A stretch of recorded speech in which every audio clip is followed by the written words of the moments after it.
JDU से बाहर हुए पूर्व केंद्रीय मंत्री आरसीपी सिंह ने कहा है कि वह नीतीश कुमार के साथ लंबे समय से थे।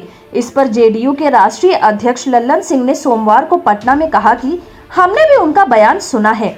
आरसीपी सिंह 1998 से नीतीश कुमार के साथ प्राइवेट सेक्रेटरी के रूप में थे। वह जेडीयू के कार्यकर्ता नहीं थे। आरसीपी सिंह की तरह नीतीश कुमार के रेल मंत्री रहते हुए 2 दर्जन कर्मचारी थे, उसी में वह भी एक थे। इसके चलते वह जेडीयू के नेता हो गए।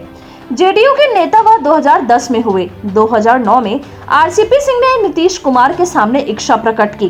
वह लोकसभा का टिकट मांग रहे थे, जिसे मुख्यमंत्री जी ने अस्वीकार कर दिया। 2010 में उनकी इच्छा को स्वीकारते हुए मुख्यमंत्री नीतीश कुमार जी ने उन्हें राज्यसभा भेज दिया। 1998 से आरसीपी सिंह नीतीश कुमार के कर्मचारी थे।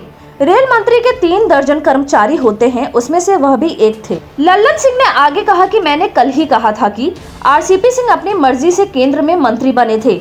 यह बात खुद आरसीपी सिंह ने स्वीकारी है। मैंने अखबार में आरसीपी सिंह की बात पढ़ी है। मेरी कही बात प्रमाणित हो गई है।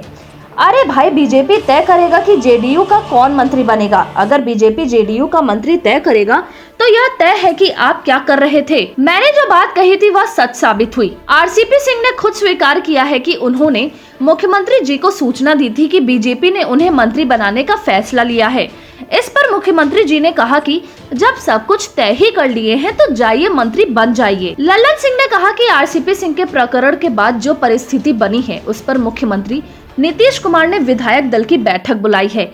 बैठक में विधायकों की राय जानी जाएगी। इससे पहले रविवार शाम को आरसीपी सिंह के इस्तीफे पर लल्लन सिंह ने कहा कि हो सकता है कि उन्होंने कल ही जेडीयू से इस्तीफा दिया हो, पर उन्हें देर सवेर तो जाना ही था, क्योंकि उनका तन यहाँ और मन कहीं और था।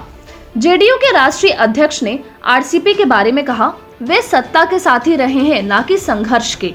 सत्ता हाथ से निकल गई, ऐसे में उनकी बौखलाहट स्वाभाविक है। उन्होंने 2020 के बिहार विधानसभा चुनाव में अपनी पार्टी को कम सीट आने की चर्चा करते हुए कहा कि उनकी पार्टी के 43 सीट जीतने के पीछे जनाधार का कम होना नहीं, बल्कि नीतीश कुमार के खिलाफ रची गई साजिश थी, जिसको लेकर हम लोग अब सतर्क हैं। अपनी पार्टी के पूर्ववर्ती राष्ट्रीय अध्यक्ष आरसीपी को लल्लन ने सलाह दी कि वे नीतीश कुमार के खिलाफ बयानबाजी में उलझे बिना स्वेच्छा से जहां भी जाना चाहते हैं वहां जाने के लिए स्वतंत्र हैं। उन्होंने कहा कि नीतीश कुमार जदयू के मालिक हैं। आरसीपी या मेरे जैसे लोग उनके आशीर्वाद के कारण राष्ट्रीय अध्यक्ष के रूप में चुने जाते हैं, लेकिन हमें याद रखना चाहिए कि हम सिर्फ केयर टेकर हैं।